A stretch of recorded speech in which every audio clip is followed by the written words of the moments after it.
Christian Horner. People talk about Christian Horner as if they know him. Nobody knows Christian Horner any more than they know me or you or anybody else. And it's completely inappropriate for one human being, I think, to cast judgment on another like that for whatever reason. I mean, what's Christian supposedly done that's so hurtful to all these people apart from trying to do a good job and win Grand Prix?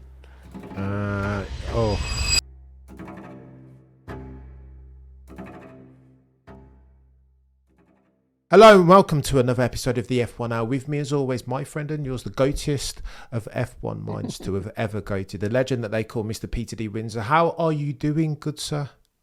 Well, after an intro like that, of course, I'm doing well. Cameron, thank you so much again. Hot here, actually, in Spain. Where I am right now, quite cool, but out this morning with Dexter, and it was, well, you know, verging on 24, 25, lovely sunny morning, beautiful. Oh, thank you, Mr. Windsor, for reminding us of that. Those of us in the UK who are putting up with the worst, have to get that in early, the coldest weather that I've ever seen in life. But I digress. Mr. Windsor, there's a lot of F1 threads at which we need to pull today. F175 livery launch. What did you make of it last week? Was it a boom or a bust? Well, I did a live stream the day after, specifically the day afterwards, to see what everybody thought while it was fresh in their minds. And the verdict seemed to be split about 50-50. It sounds a boring answer, but, well, a surprising number of people said this was cringeworthy and, you know, had to turn it off. And then equally, less surprising, but an equally large number said, wow, you know, great, wonderful to see it. So I don't know what to say, really. I suppose it's, again, you know, polarization in Formula One. It's the whole thing is polarized, isn't it? It's either Max or Lewis. It's either you love it or you don't. This guy's either a villain or a saint. And I'm not a fan of any of that polarization. And I think one of the keys to life, actually, is not to get too worked up whether things are going well or badly, and just try to keep it even keel. That's one of the things that a lot of the, you know, great human beings from the past have always kind of tried to pass on to the next generation. And I think at the moment we're in danger of becoming far too polarized in Formula One. Do not disagree, Mr. Windsor. But as far as the liveries, do you do the fans, the paying fans who have anywhere up to £100, £100 to £200 per ticket, do you do them a disservice by rolling out 2024 cars with just 2025 liveries? I thought that was the point, Peter, that they were going to bring out some proper cars that we're going to see on track, both in shape and colour in 2025. Yeah, I think it was a mistake to use the livery word, because basically everything's the same, and give or take an odd splodge or two. And anyway, the liveries of current Grand Prix cars are so bitty that unless it's a quantum shift and you've got a team like McLaren saying we're going the full way and absolutely nothing but orange and a tiny Gulf logo, exactly as Bruce had it in '68, that's that's a story, and that'll never happen.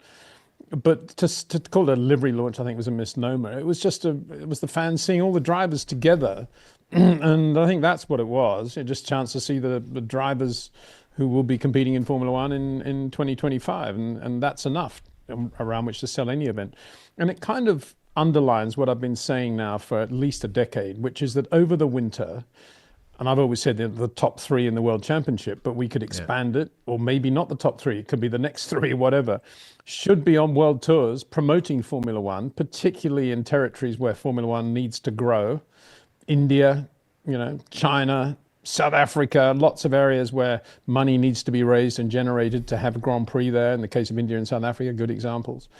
China to get a bigger audience, and the drivers should be put to work over the winter doing exactly what we saw in that F175 evening. And I don't know why that doesn't happen. Why do they just do it once? They should be Liberty should be putting a lot of pressure on all the teams, making it part of the Concord Agreement that they do this work over the winter and promote the sport, because race drivers out of the car are pretty cool, aren't they? You know, they're on stage. Wow, there's Pierre Gasly. Look how he looks when he's not wearing a helmet. Whatever. And equally, they look great in road cars when they're driving people in road cars or doing a kart race, all sorts of things you can be doing around the world. This is just a tiny, tiny drop in the ocean of what could and should be happening, in my view, over the winter between each season. And I don't want to hear any talk about, oh, the poor Diddums are so tired, they need all their rest period. It's all rubbish, you know. Don't even get me started on that. That was going to be your follow-up question, Peter. I can already hear Carlos Sainz Jr., new director of the GPDA, saying we've already got 24 races. I haven't got any emotional bandwidth to do any of these other things, let alone... Well, no problem, Carlos. We'll do a big charity promotion golf event, which he'd love and do. I'm not saying that they need to be out, doing annoying things. Do things that they enjoy doing. And why not? Get out there, get into the snow, race snowmobiles, whatever it is. Get out there and get the fans humming.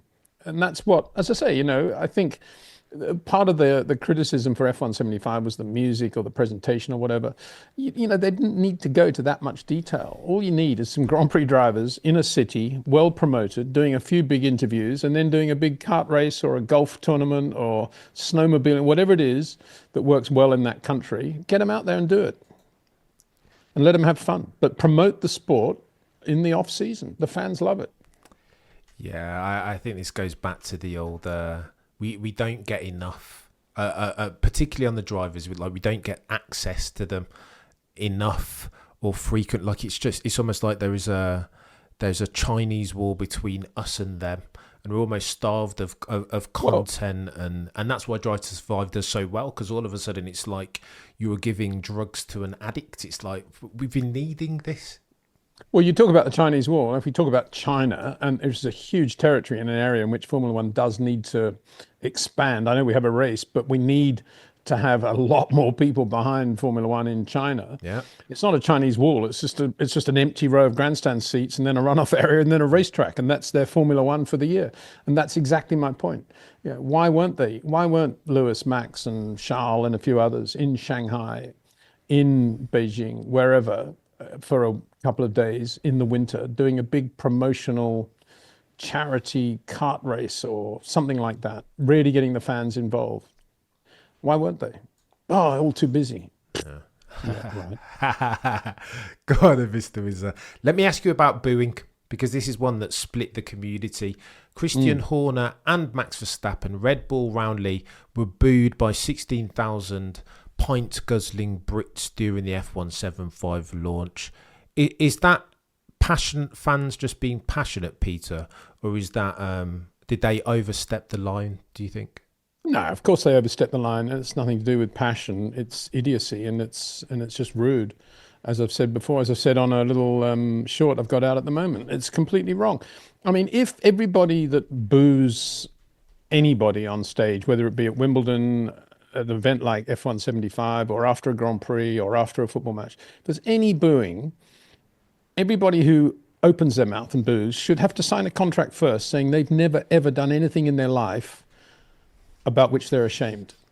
And if they can honestly do that and say, no, I'm absolutely perfect as a human being and I'm in a great position to judge somebody else, then okay, maybe you can have 30 seconds of booing. But, you get my point. It's just ridiculous that it's a sport and it's a racetrack, and they're racing drivers. And booing the problem with booing is that it can have a multitude of different meanings, and it can have a multitude of different origins. And because it is just a banal noise, it can be massively misinterpreted, and it can be incredibly hurtful for some people. And above all, we should always respect the rights of others, and we should not put anybody in a position where potentially we're hurting them, in my opinion. And yeah, you could say there's so much violence and hatred in the world, who cares? But you're sitting there in a seat in the arena, London Arena, O2 Arena, and it's not difficult there to behave yourself and be respectful. And there's nothing wrong with rooting for a driver, cheering for a driver during a race, whatever, or celebrating a win.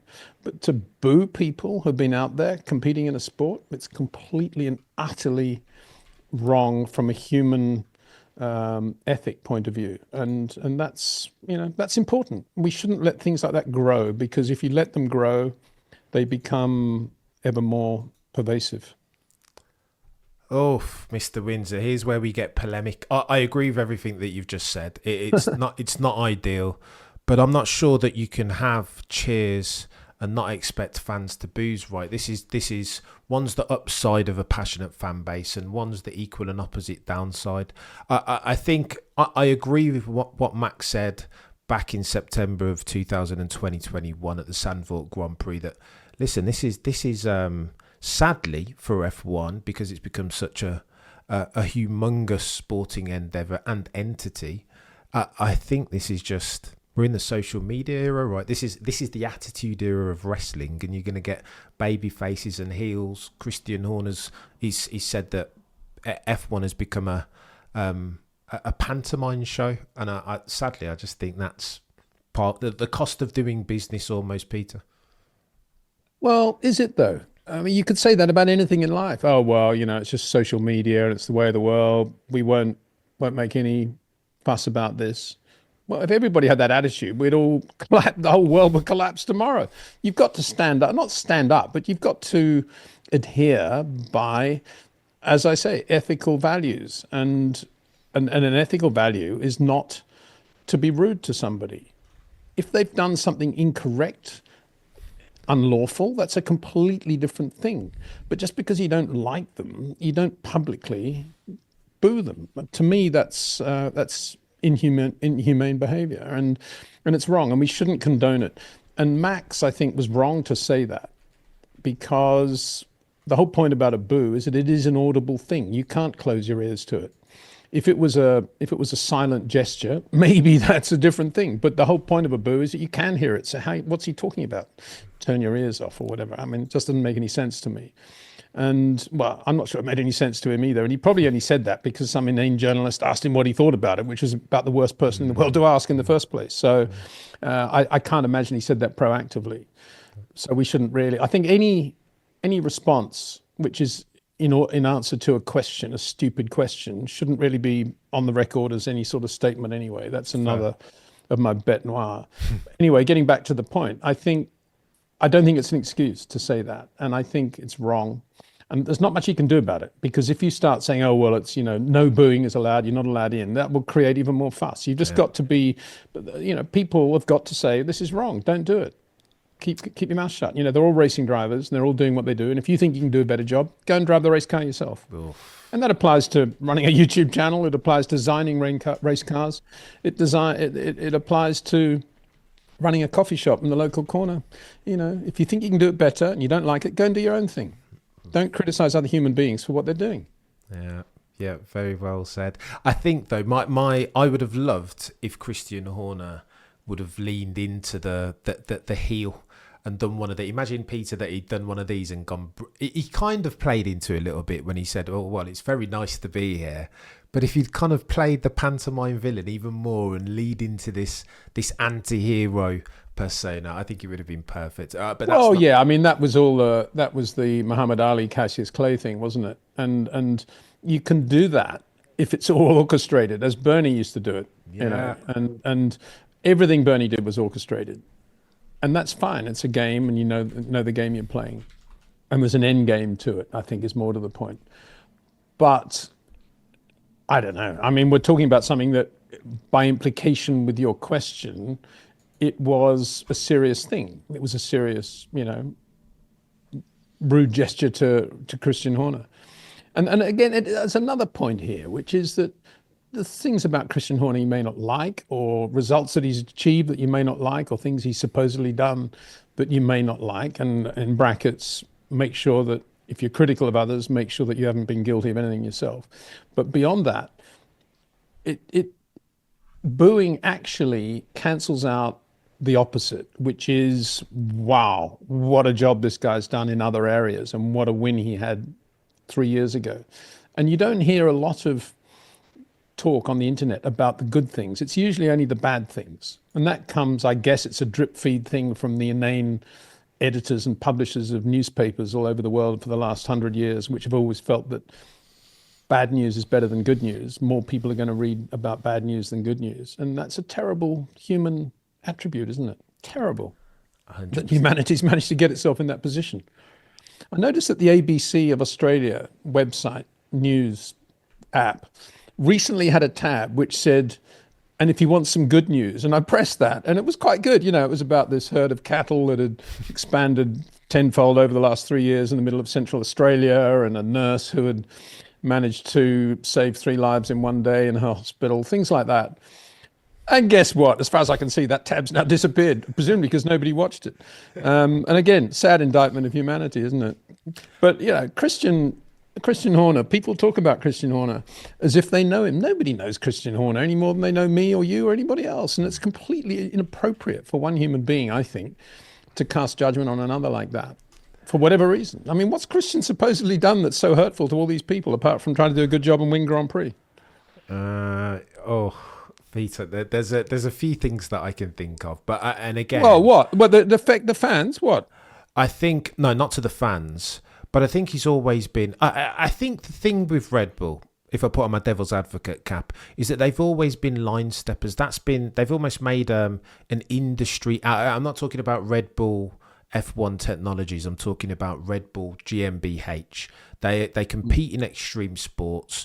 They race hard in F1, and fair for the most part, but they do race hard. As an example, Lewis Hamilton fans will say, well, Christian Horner incited all sorts of hatred on Sir Lewis Hamilton back in 2021. Silverstone as an example. No, he didn't. He just said all he did was say exactly what any team principal would have done in that situation, and basically defended his driver and say it was a massive shunt, and Lewis went for a gap that really wasn't there. That's all he said. And how many team principals have said that over the years about any given shunt? 2,000, 3,000 probably since 1914. I mean, there's nothing new there. Yeah. It's totally predictable that that's what he would say. And if he didn't say that, he wouldn't be doing his job. I would concur. But there are things. I'm trying to think of another example. Fix your fudging car when he told Toto Wolff, when he's been critical about Toto, saying that he's more of a business mind than a racing mind. I think if you're a Mercedes fan and or a fan of Lewis Hamilton, there are more than a few reasons why you might not be the biggest fan of Christian Horner, let's say. I mean, have you beaten you for absolutely. the past 3 years, right? I totally get that, but that doesn't, not being the biggest fan of Christian Horner doesn't then, the next step isn't to boo him in public. There's no correlation there.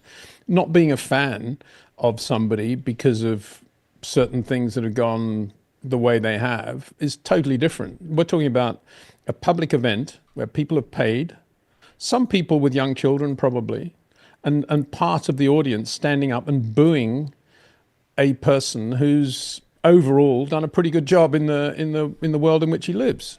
Well, that's what we're talking about. We're not talking about, are we a fan of Christian Horner or not? That's totally okay. That's fine. I think even in that sense, Peter, people, as a phrase that my old boss used to say to me, people will forgive you anything apart from success, and particularly durable success. Go back to 2000 and 2004. Michael Schumacher is one of the best F1 drivers that we've ever seen, right? Mm-hmm. 7-time champion, unprecedented record-breaking settings. But in peak Michael Schumacher, 2003, 2004, Peter, people were turning off F1 because they were really, really bored, and they knew that a lot of my mates would tune into the first 10 minutes to see the start. Yeah, but that's not Michael's fault.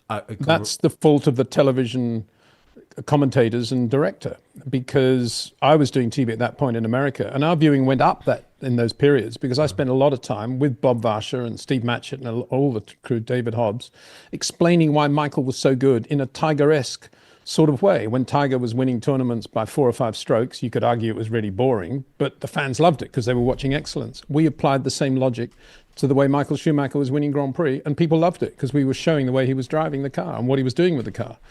A lot of it was Steve Matchett. And so I say, because I guess in Europe or the UK, certainly not in Germany or Italy, I wouldn't have thought, but let's say the UK, they were saying, oh, this is so boring, Michael Schumacher's winning everything, no chance for Damon or whatever it was, then people were switching off. So it's all a question of where they're led. And so that era was an amazing era if you wanted excellence of performance, I thought. I would agree with you, but people will always... It's your level of fandom, isn't it? You're well, that's the problem. It comes down to the lowest common denominator, and that's been exacerbated by Netflix, presumably, and therefore polarized. And therefore, they're grasping at things in Formula One that are not actually real or significant to the overall pattern of why things happen and the results that happen as a result of those events. They're just grabbing at little incidents or sound bites or responses to stupid questions. And that's what there lies the problem. And you can say, well, that is the situation. Nothing we can do about it. Well, I'm not saying I can do anything about it, but certainly I'm very lucky to have some sort of platform. And I don't mind saying at all that I think it was completely wrong for people to be booing Christian Horner, and indeed a representative of the FIA as well, because this was an FIA, this was celebrating 75 years of the Formula One World Championship as run by the FIA. And so, wow, FIA, 1950 British Grand Prix. Let's talk a little bit more about that. There should have been more emphasis on that rather than booing Christian Horner. Bravo. And another point I'd just like to make about Christian Horner is that the people that boo him, how many of them are aware that when Nigel Mansell walked into the pit lane for the first time in the life of Christian Horner at Silverstone, Christian was almost shaking with nervousness because he revered Nigel for everything Nigel had done at Silverstone from 1987 onwards, probably 84 actually. And does he get much credit for that? There's a lot of history and heritage and road dust on Christian Horner that is absolutely pure. And here people are booing him for, put that in the context of Nigel Mansell passing Nelson Piquet in the last few laps of the 87 British Grand Prix, and Christian Horner seeing that and being inspired by that and wanting therefore to get into motor racing and become a racing driver. Why aren't people cheering him for that in contrast to the booing for something else? They're not. They're only looking at the bad things. And that's exactly my point. That's why booing is dangerous, because it is highlighting negative things rather than, and there is no opposite to it, really, apart from generalization, clapping, and, the obvious cheering. But, people need to see an overall picture before they start to open their mouths, I think. Well said, Mr. Windsor. Very well said. Let's talk about Monaco. Because a rule change of sorts has been submitted for discussion to the Sporting Advisory Committee. Is this 2 pit stop rule? Do you think it's what the Monaco Grand Prix needs, Peter? Well, my question to you is it 2? Do we know that? Because the statement I saw didn't actually say how many pit stops they were contemplating. I've been hearing a minimum of 2 pit stops. Well, obviously minimum, but it might be 3, that's all I'm saying. Be careful. No, I mean, as I said in my piece, and I don't mind saying it again, the whole premise of this is that the racing is terrible at Monaco. Therefore, the Monaco Grand Prix is going down the tubes and is in great danger of losing its position on the World Championship calendar. And we have to do something to save it. Well, I think that premise is wrong. And for so many years now, anyone with a racing brain has been going to Monaco knowing that it's going to be a boring race unless it rains, and it's going to be a total, procession based on qualifying because there's nowhere to overtake. And I'm talking about going back to the 60s now, even when we didn't have the Rascasse area and there was quite a long straight going down to the gasworks hairpin, and then coming out of the gasworks hairpin, a real overtaking area, you could argue, quite wide entry into that gasworks hairpin as well. Even in those days, it was almost impossible to overtake at Monaco. And why has Monaco existed and managed to succeed over the years? Because it's an event unlike any other. It's an outrageous event on the tiny, narrow roads of Monte Carlo, Grand Prix cars, which have grown bigger and heavier, more bulbous and annoying over the years. They're still there doing their thing. And it's a wonderful shop window for Formula One in so many ways. And it's no different today as it was 30 years ago. If you are out there trying to sell a Formula One team to a potential sponsor, one of the big attractions is going to be the Monaco Grand Prix and what you can do for that sponsor at the Monaco Grand Prix. So why would anybody want to take the Monaco Grand Prix off the calendar or change it in any way? And I don't believe that putting the pressure on the poor mechanics who at Monaco in that pit lane face the worst possible working conditions of any Grand Prix circuit on the calendar. And when that one pit stop is out of the way, they all breathe a sigh of relief because nothing has gone wrong in that tiny cramped pit lane. Why would then put more pressure on them with the bigger, heavier wheels and everything else and make them do 2 or 3 mandatory pit stops?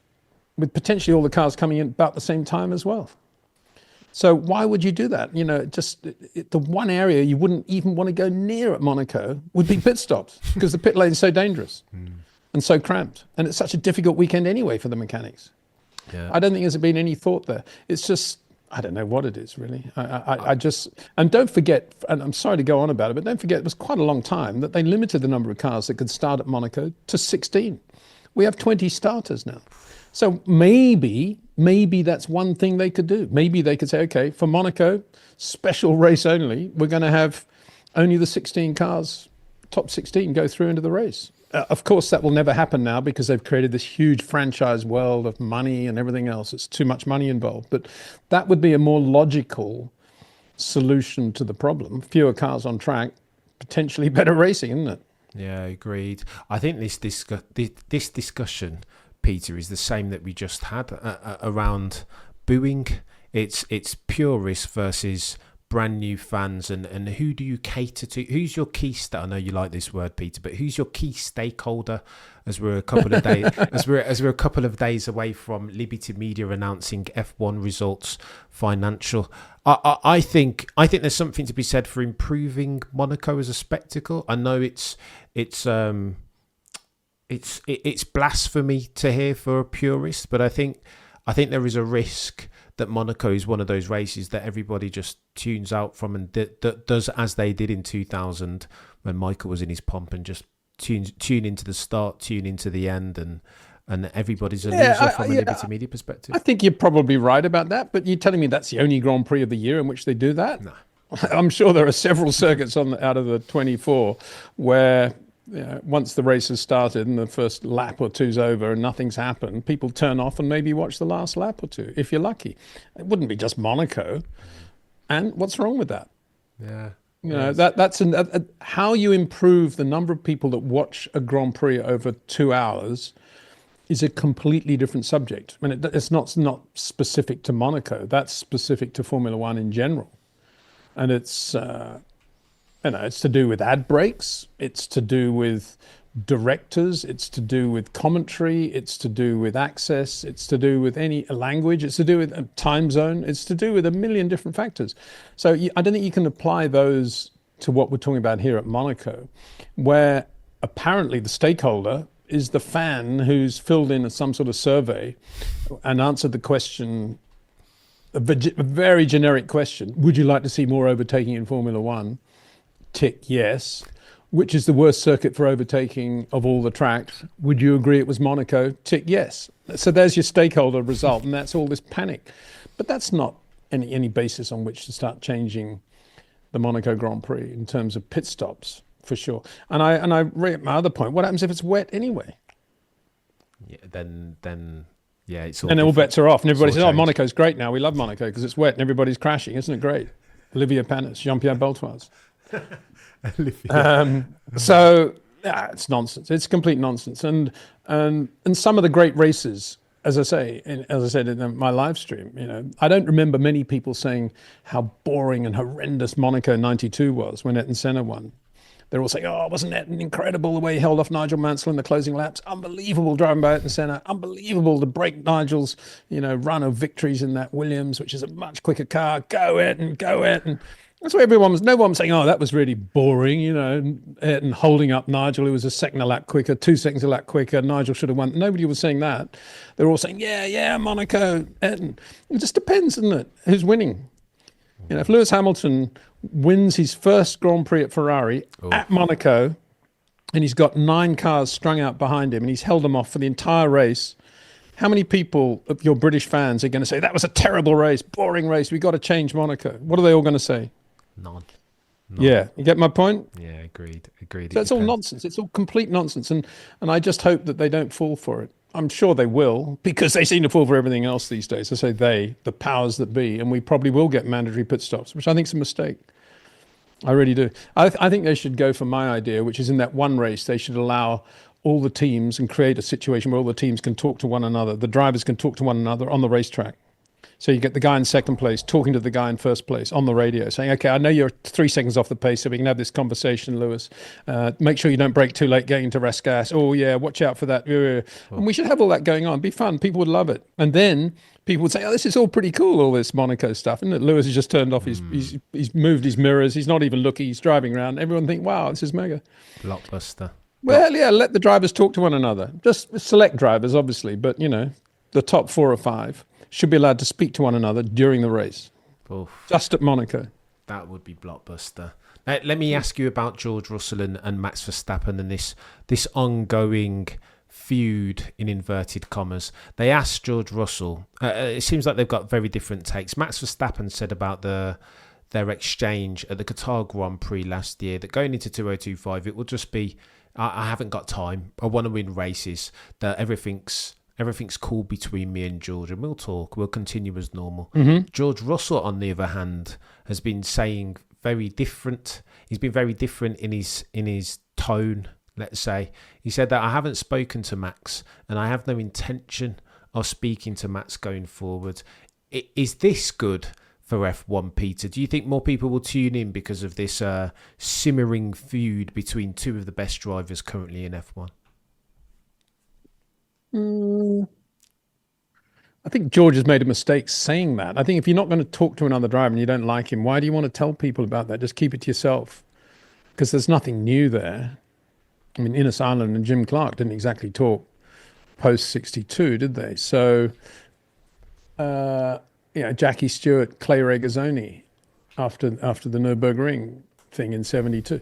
There's nothing new there at all. The question is, if you don't want to talk, why are you telling people you're not talking? You see what I mean? If you're not going to talk, don't talk, has been my view. It comes a little bit under the heading of what we were talking about at the beginning of this show, because, George is trying to create something there by letting Max know he's not talking to him.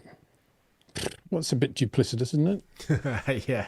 Well, George Russell, some say, is nothing if not duplicitous, Peter. Well, exactly. I think I would never imagine in a million years that Max and George would ever get on. So nothing's a surprise to me, because they're very similar sorts of people, similar sorts of racing drivers. So why on earth would they get on? There's no reason for them to get on and be friends at all.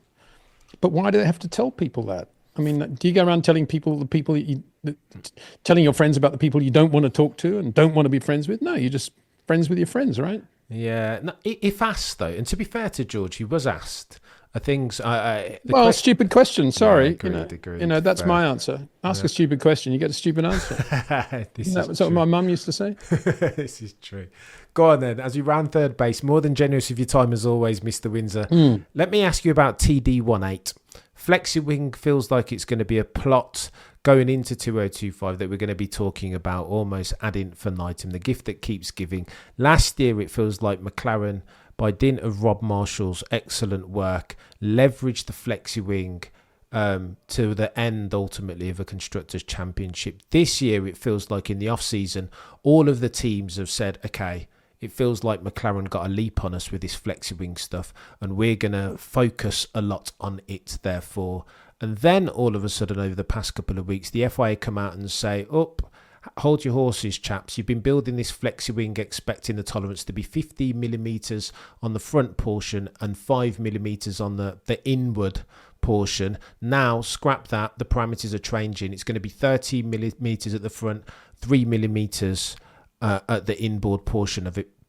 Christian came out and said, why would you do that now? And what about the timing of it? Why would you have a two-tiered championship? 15mm, like the old parameters for 9 races, and as at Spain, everything changes.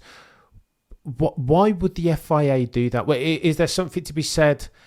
Duplicitous probably isn't the word, but are they conducting the championship in the name of fairness if indeed they're going to do this two-tiered thing, Peter?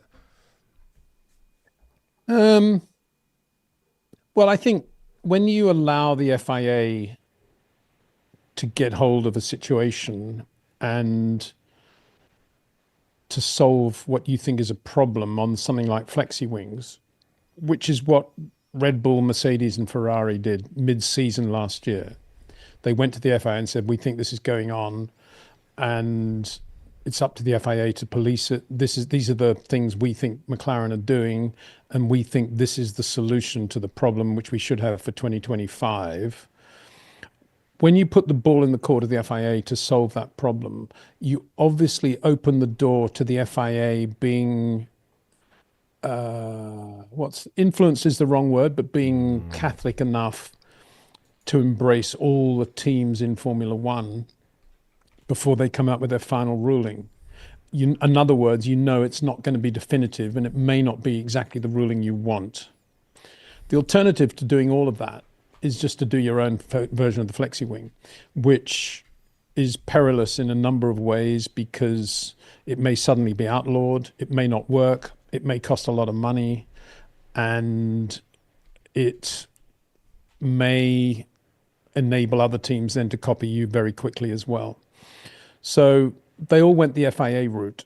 And what we're seeing now is that rocky road of the FIA applying legislation. Again, nothing new in Formula One, totally unsurprising that the dimensions would change and that the timing would change. Everybody who was relying on the FIA, by which I mean Ferrari, Red Bull, and Mercedes, should not be surprised by this. And I suspect they probably have been ready for it.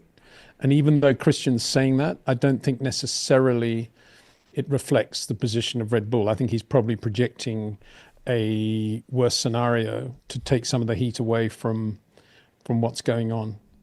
That's what I suspect. I think it's probably quite a lot of politics is the wrong word, quite a lot of subterfuge going on there, illegal subterfuge going on. And I think it's good that they are tightening it up, actually.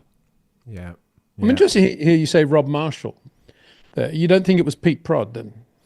I think specific to the flexi wing, obviously Prodromo's a different level of genius, right? But I think specifically on the flexi wing, that's always been Rob Marshall's subject of, that's his mastermind subject of expertise, isn't it? And it sounds like he was the one who got his arms around the flexi wing, brought that upgrade to Miami, and that was not entirely the reason why, not the only reason why for McLaren's chaotic rise, then becoming ostensibly the quickest machine on the grid, but the vast portion of the whole was that flexi wing. And again, Rob Marshall's got his paws all over that, I think. And you're saying Miami because that was when they won their first race in this era, or because that was because that was also the race in which Red Bull went off the pace into the consistent pace. So it's either too much of a coincidence there that the race. I mean, let me rephrase that. There's a lot of coincidence there, if that's the case, because that's the race in which Rob Marshall arrived with his cabin baggage, the flexi wing, and Red Bull took something off their car. We potentially think the asymmetric braking system. All happened in Miami. It seems a bit far-fetched, doesn't it, or not? A bit coincidental. So McLaren bought the biggest portion of their upgrade in Miami. And I think it was twofold around a new floor, and I think it was the flexi wing. I think it being the ground effect era, a flexi wing is like the panacea, isn't it, Peter? That where you have the snap oversteer. If you're dialing too much front wing, around the quick ones, you get your snap oversteer and instability at the rear, and around the slow ones, you struggle with understeer, and that's been the problem personified of ground effect era. So I think that Jekyll and Hyde characteristic that the flexi wing gives you, that Rob Marshall's baked into McLaren, is I think that's the biggest story. Yeah, no, it is big. But then again, there's another dimension here, which is Red Bull's equal. Which is, Adrian, Rob Marshall was an extremely good engineer before he joined Red Bull, but he became a better engineer at Red Bull, an even better engineer, and it's inconceivable to me that somebody had worked for Adrian for that number of years at Red Bull, then went to McLaren, created a new flexi wing setup that Adrian wasn't able either to anticipate / replicate within a month. It seems odd to me that wouldn't have happened because, he knows Rob Marshall like the back of his hand. And he knows the flexi wing that Rob Marshall would build too. So I don't know. I have to say, to me, that all sounds a little bit far-fetched. Fair. And I will defer to your infinite wisdom. I'm not denying that McLaren had a very good flexi wing on the car. Whether it all happened at that time is another question. I guess it did because the car was so good. But I do think if that's the case, that it's odd that Red Bull then didn't try to do their own thing and they just went to the FIA. The story that I'm hearing, Peter, is that they didn't have budget. They didn't think FlexiWing was going to be a thing, and they didn't want to infringe upon the cost cap, 135 million or whatever it was last year. Yeah, possibly. I don't know. You've got. I'm so skeptical of that whole budget thing. And the teams love to talk about it. They have to talk about it because they have to be seen to be obeying by the thing. But I mean, there's so many ways you can fudge a budget in Formula One. I just, call me a cynic, but I just don't buy that one either. F1 teams would never. Yeah, I mean, it would be totally wrong for a team to say, we're not that worried about the budget. We can always move the monies around. They're never going to say that, are they? They're always going to, oh yeah, terrible budget problems. We've got to be careful. Of course they're going to say that, but I'm not sure that's ever the case. Yeah. Well, maybe. I don't know. You got to take them at their word. They never tell lies, Peter. They're always truth sayers of these F1 teams. They just move the truth to various parts of the table, don't they? Yeah, define truth. See it in different lights. Define truth. Peter, you're an absolute legend as always. Super generous of your time. If you like Mr. Peter D. Windsor's insights, then of course you can catch him on his YouTube channel of the same name, Peter Windsor. If you're not subscribed to that already, what are you doing with your life? Shortly thereafter, go over to your favourite podcasting platform and check out Peter on the Short Corners podcast. Different level, purple sectors each and every single time. If you're watching this on the YouTubes, like, comment and subscribe. If you're listening on a podcasting platform, 5 stars on a follow. I am grateful. Ad infinitum. Mr. Windsor, you've been a legend as always. Thank you so much for the time. Thanks, between now and next time chat, remember to look but never stare.